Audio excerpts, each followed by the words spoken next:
ঘটনাটো হৈছিল মানে মই যেতিয়া আপোনাৰ এই বঙাইগাঁও ষ্টেচনৰ পৰা মোৰ আহাতে এখন ৰেপিডত অৰ্ডাৰ লাগছে। এইটো আপোনাৰ এই ভিটোৰ ওচৰত যিটো GNB ৰোড হয়, এই তাৰ পৰা বাগেশ্বৰী হিল ভিউ পইণ্টলৈকে এটা ভাড়া আছিল। জাষ্ট 3.5 কিলোমিটাৰ আছিল। ইয়াতো মানে ভাড়া দেখাইছিল 45।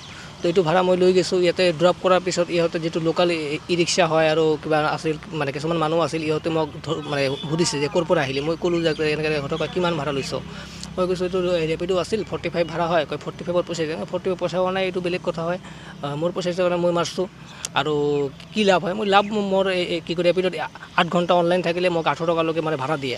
800 টকা যদি ভাড়া নহয় তো ইহঁতে মোক পে' কৰে। এইটো কোৱাৰ পিছত ইহঁতে কাজিয়া কৰে আৰু মোক মানে হেৰেছমেণ্ট কৰে। মোটামুটি 1.5 ঘণ্টামান পিছত ইউনিয়নৰ ছেক্ৰেটাৰী প্ৰেছিডেণ্ট আহে, কৈ আছে মোক কিয় মাৰি আছে, আমি ইয়াতে মানে কৰিব নিদিম। এইটোৰ কথা মই কৈছোঁ যে আপোনালোকে কমপ্লেইন ৰেপিডত কৰক।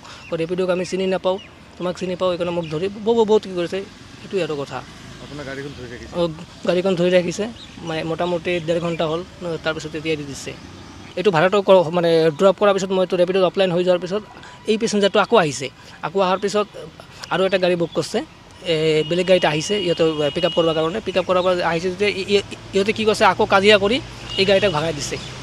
তো ইয়াৰ পৰা আমি মানে বয়কট কৰিব নেকি ৰেপিডক, মানে আমি একতা হ'ব লাগে, মানে আমি ৰেপিডক মাৰিব নিদিওঁ। ৰেপিডৰ দৰকাৰ আছে নে নাই? দৰকাৰ আছে মানে কিছুমানে হৈ আছে, যেনেকৈ আমি ৰেপিডত এতিয়া গাড়ী চলাই আছোঁ। কোনোবা মানুহে দিনত 2,000 টকালৈকে ভাড়া মাৰিব পাৰে, কোনোবাই আছে 300 টকা ভাড়া নাপাৰে। যেনেকৈ মই ৰেপিড চলাই কমচে কম 1,000-1,200 টকা কামাই কৰি খাই আছোঁ। তো আপোনালোকৰ অসুবিধা থাকে আপোনালোকেও মাৰক না, মইতো বেলেগক মানা কৰা নাই। এইটো মেইন কথা। ইহঁতৰ মানে কথা, ইহঁতে মানে যেনেকৈ এটা ভাড়া 20 টকাৰ ভাড়া ইহঁতে 50 টকা ল'ব পাৰে। আমি যেনেকৈ ৰেপিডত কিলোমিটাৰ ৱাইজ ভাড়া দেয়, এইটো আমাৰ পইচা আমি মাৰোঁ। ইহঁতে মানে কি ক'ম আৰু, মোক মোটামুটি 1.5 ঘণ্টামান ৰাখছে।